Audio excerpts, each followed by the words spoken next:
आज हम बात करेंगे एग्जॉस्ट फैन के बारे में। दोस्तों, एग्जॉस्ट फैन मुख्यतः पोल्ट्री फार्मिंग में दो प्रकार के एग्जॉस्ट फैन प्रयोग किए जाते हैं। एक होता है सिंगल फेस, दूसरा होता है थ्री फेस।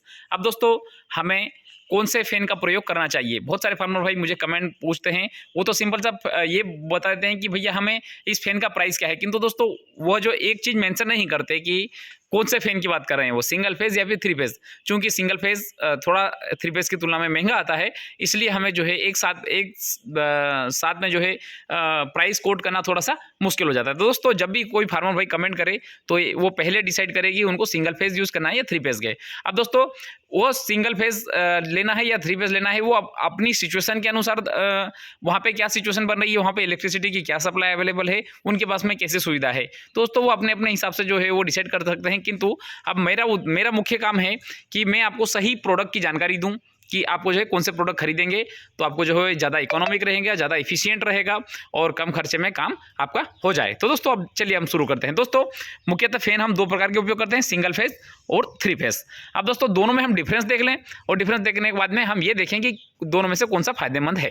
दोस्तों, सिंगल फेज का फैन महंगा आता है, थ्री फेज का फैन एज कंपेयर मतलब 2000 रुपये का जो है थ्री फेज का फैन सस्ता आता है।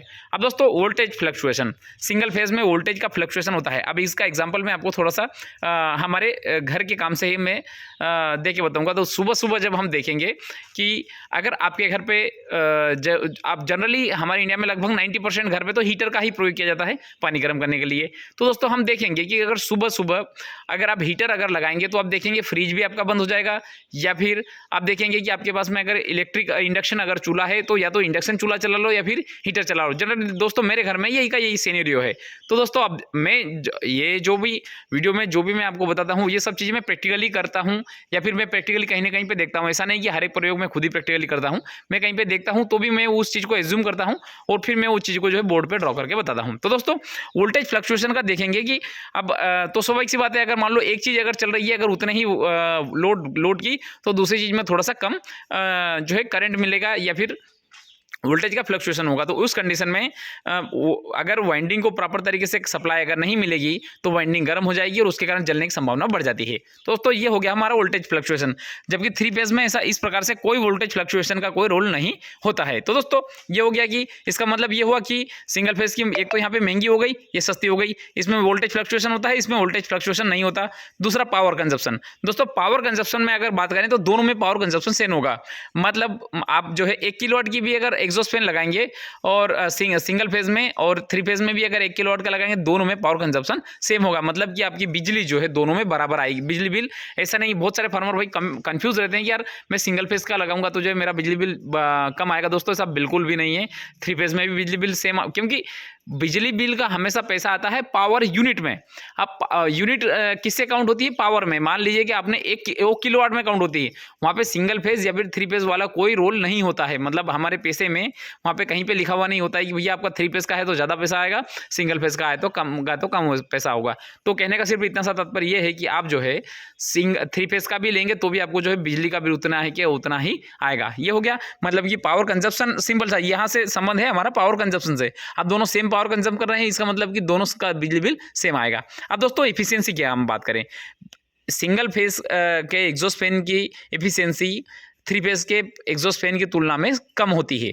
मान लीजिए अगर ये एग्जॉस्ट फैन हमें जो है 100% अगर मान लो 95% अगर हमारी फार्म के अंदर की एयर को बाहर निकाला है, तो यह सिंगल फेज का एग्जॉस्ट फैन मात्र जो है 80 से 85% ही फार्म के अंदर की हवा को बाहर निकालेगा। दोस्तों, अब ऐसा नहीं है कि मैंने जो है सिंगल फेज का फैन प्रयोग किया है, किंतु यह मैं एक वर्किंग प्रिंसिपल के आधार पर मैं बता रहा हूँ, क्योंकि थ्री फेज की पावर ज़्यादा होती है और सिंगल फेज की पावर चीज़ें जरूर होती है, किंतु दोस्तों जहाँ पे 3 वाइंडिंग काम कर रही है और वहाँ पे एक वाइंडिंग काम कर रही है, स्वाभाविक सी बात है 3 वाइंडिंग की जो है उसके अंदर सप्लाई ज़्यादा जा रही है, तो स्वाभाविक सी बात है वहाँ पे पावर उसकी ज़्यादा होगी। अब दोस्तों, स्टार्टिंग करंट की अगर हम बात करें, क्योंकि ये एक नेग्लिजिबल पॉइंट है किंतु एक महत्वपूर्ण पॉइंट है, क्योंकि फार्मर भाइयों को थोड़ा समझ में आना चाहिए कि सिंगल फेज में क्या होता है और थ्री फेज की वर्किंग प्रिंसिपल कैसी होती है। दोस्तों, चूंकि इसमें सिंगल वाइंडिंग होती है, सिंगल वाइंडिंग के कारण एक ही वाइंडिंग के अंदर करंट ज़्यादा जाता है।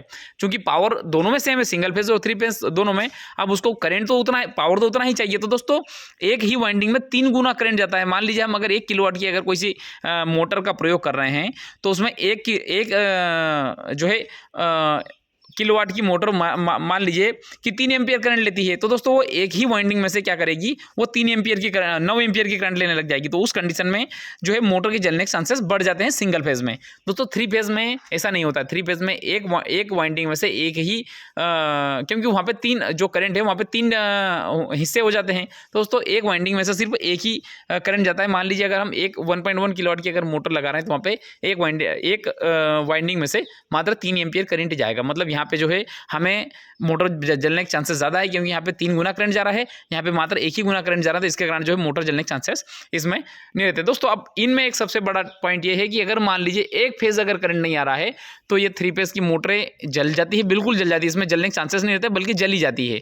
चाहे एक फेज आ रहा हो, चाहे 2 फेज आ रहा हो, या फिर 2 फेज आ रहे हो और 1 फेज नहीं आ रहा हो, तो उस कंडीशन में मोटर जल जाती है। यहाँ पे सिंगल फेज वाला 3 फेज वाला कोई लोचा नहीं है। हाँ, किंतु यहाँ पे अगर न्यूट्रल नहीं आएगा तो ये भी नहीं चलेगा। और यहाँ पे अगर 3 फेज में एक कोई सा भी फेज नहीं आया तो मोटर जल जाएगी, बिल्कुल डेफिनेटली जल जाएगी। किंतु यहाँ पे ऐसा नहीं होगा। यहाँ पे अगर मान लीजिए आपका फेज अगर आ रहा है और न्यूट्रल नहीं आ रहा तो यहाँ पे मोटर जलने के चांसेस नहीं रहते। दोस्तों कहने का सिर्फ तात्पर्य ये है कि दोनों में मोटर जलने के चांसेस बराबर है। मोटर ऐसा नहीं है कि जल ही जाती है, लाया और जल जाती है, ऐसा भी नहीं होता है, किंतु मोटरें जलती है। ये कोई बहुत बड़ा कॉन्सेप्ट नहीं है, बहुत बड़ा लॉजिक भी नहीं है। अब दोस्तों और ये लोकल मार्केट में रिपेयर भी हो जाती है। किंतु कहने का सिर्फ इतना सा तात्पर्य है कि हमारे जो पावर कंजप्शन दोनों में सेम है, सिंगल फेज और 3 फेज दोनों में सेम है, और इफिशियंसी 3 फेज की ज़्यादा है। तो आप कोशिश ये कीजिएगा, चाहे आप 2 फैन लगाएं चाहे 3 फैन लगाएं, आप जो है 3 फेज की मोटर ही प्रयोग करें। दोस्तों इसी के साथ मैं वीडियो समाप्त करना चाहूँगा। धन्यवाद।